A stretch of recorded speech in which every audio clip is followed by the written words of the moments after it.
I lay there troubled. Harmony's words soothed, but also stung.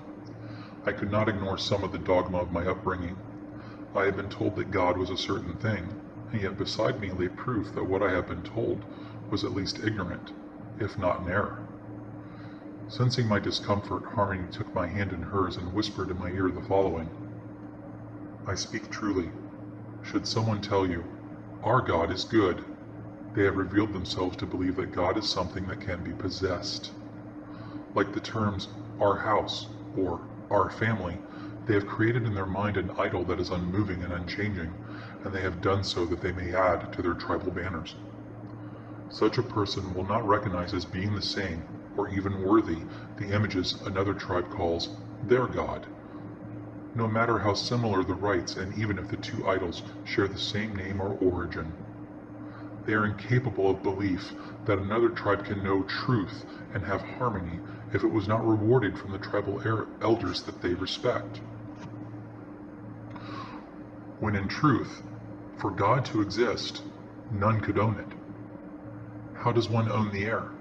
It is a similar thing. And should they ask, what do you think God is? Know that they have revealed they believe God to be a thing created by human thought. For if God were not independent of human thought, then when a human would recognize it, they could not say, I know, or more accurately, I believe. The ignorance of how all moves through and is sustained and continuously created through that medium which we call God is the source of tribalist thinking.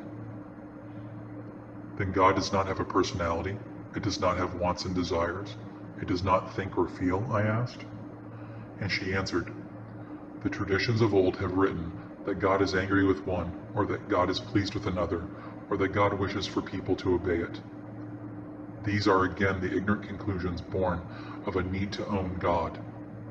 That God experiences these things is partially true, but not in the way that you experience them. It is by its nature limitless and containing within it no dualities. And the traditions of old have been told this. Thus the Jews say, Shema Israel Adonai Eloheinu Adonai Echad. Hear, O Israel, the Lord our God is one. The Sufis speak of the Tawhid of Allah, the unity of God, and that He is all there actually is. The Taoists speak of the Tao as the source behind all phenomena. The concept is well known, but little is it internalized. And I realized it must seem a game of semantics that I am claiming that God is independent of things, but also the very power that animates everything.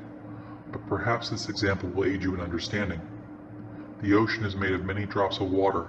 Individually, they are all themselves, and yet they are also all part of the ocean at the same time. Do you always quote Zen monks? I teased. And she pinched me. Don't interrupt. She teased me. Then she continued.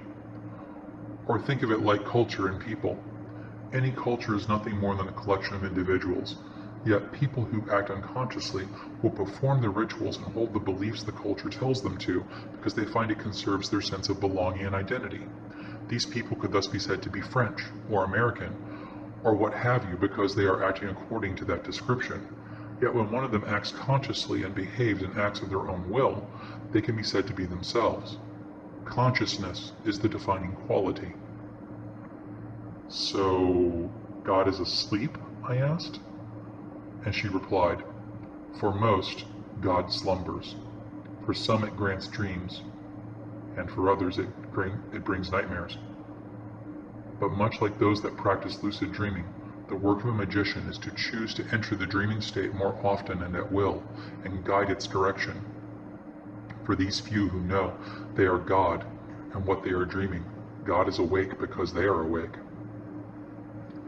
A man looking to see his reflection needs a mirror, and God is that knowledge of what we see, I said, quoting something I had once read. She pulled the blanket over us and whispered, oh, don't get full of yourself. Book knowledge is a good source for building the bones, but the muscle comes from how you balance the needs of walking the path. Then sleep overtook me, and I wondered if in dreaming I would find my reflection.